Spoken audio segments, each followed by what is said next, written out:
Car वो भी क्या दिन थे सीरीज़ में आपका स्वागत है। आज आपके मध्य एक किस्सा शेयर करता हूँ। साइकिल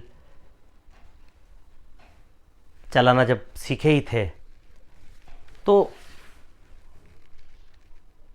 आप में से कई को ध्यान होगा कि जब बड़ी साइकिल छोटे बच्चे चलाते थे तो साइकिल का जो एक ट्रायंगल होता है, सीट, हैंडल और पेडल के बीच का एक त्रिकोण बनता है। इस त्रिकोण के बीच के अंदर अपनी टांग फंसाकर ऊपर से हैंडल पकड़कर साइकिल चलाई जाती थी। घर के अंदर पिताजी या फिर फूफा जी जो भी साइकिल वहाँ पड़ी है और वह एक दिन के लिए कहीं गए तो पीछे से एक मौका था साइकिल चलाने का। किराए की साइकिल के पैसे लगते थे तो ये मुफ्त की सवारी, तो पिताजी भी साइकिल जब छोड़ कर कहीं जाते थे तो ताला ऐसे लगाते थे मानो कि बहुत बड़ी संपत्ति को लॉक करके जा रहे थे।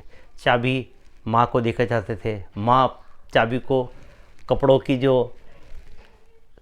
ताक थी उस ताक के नीचे छुपा कर रखती थी, पर हम भी उस्ताद थे। माँ की जो चाबी कहाँ रखती थी हमको पता था, कहाँ रखती है। आज के ज़माने जैसी तिजोरियाँ तो घर में होती नहीं थी, अलमारियाँ होती नहीं थी, तो पता था कि माँ ये चीज़ अवश्य कपड़ों की जो ताक है उसके अंदर ही रखेगी। और हम जैसे हाथ डालते और सीधी चाबी हमारे हाथ में आती। माँ अपने काम में लगी रहती, हम साइकिल लेकर निकलते और फिर पेडल मारते थोड़ी सी आगे जाते और वापस रुकते। आगे कोई कार या मोटरसाइकिल आती, ब्रेक लगा कर रुकते। आनंद ही अलग था। उस आनंद का वर्णन शब्दों में नहीं कर सकते हैं। एक बार की घटना है, मेरे फूफा जी की साइकिल वो कहीं बाहर गए, रख कर गए। मैं उनके घर पे, बुआ जी ने कहा कि घर पे आना, यहीं ठहरेंगे, यहीं तुम रहना और अपने कजिन के साथ गप्पे लगाना। फूफा जी के जहाँ मेरे को गप्पे की प्रतीक्षा नहीं थी। फूफा जी गए तो साइकिल चलाना ये एक लक्ष्य था। साइकिल लेकर निकला और कुछ थोड़ा चलाने के बाद सामने एक हल्का सा खड्डा आया। उस खड्डे के अंदर गया, हैंडल छूटा और ज़मीन पे गिरा। साइकिल ज़मीन पे गिरी तो उसका जो पेडल थोड़ा अंदर चला गया। अब जैसे ही मैंने पेडल लगाया वो पीछे जाकर डंडे पे अड़ गया, पेडल चले नहीं। अब सोचा कि पक्का फूफा जी आएंगे और क्या सोचेंगे, क्या कहेंगे।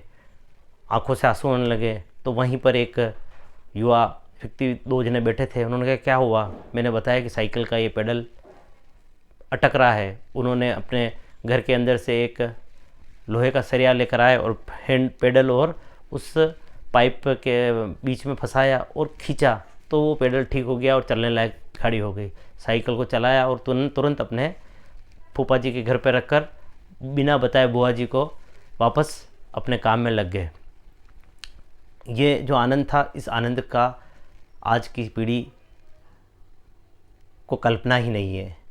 इसी प्रकार एक आनंद जब युवावस्था, किशोरावस्था थी, युवावस्था तो नहीं, साइकिल सीख गए अच्छी तरह, तो साइकिल एक तरह से हमारे लिए हमारे हाथ का घोड़ा, जैसे चाहो उसको चलाओ। कभी एक हाथ छोड़कर साइकिल चला रहे हैं, यह भी एक लक्ष्य होता था कि इतनी समय तक एक हाथ छोड़कर साइकिल, फिर कभी इतनी कमांड कि दोनों हाथ छोड़कर साइकिल चला रहे हैं और पेडल लगा रहे हैं और साइकिल चल रही है।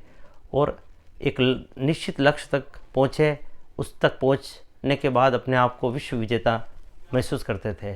कई बार गिर भी जाते थे, दांत टूटते टूटते कई बार बचे, परंतु वो साइकिल पेडल का कैंची में हाथ पैर डाल कर चलाना, वो साइकिल दोनों हाथ छोड़ कर चलाना, वो साइकिल एक हाथ छोड़ कर चलाना, उसका जो आनंद था, उस आनंद की कोई व्याख्या नहीं कर सकते हैं।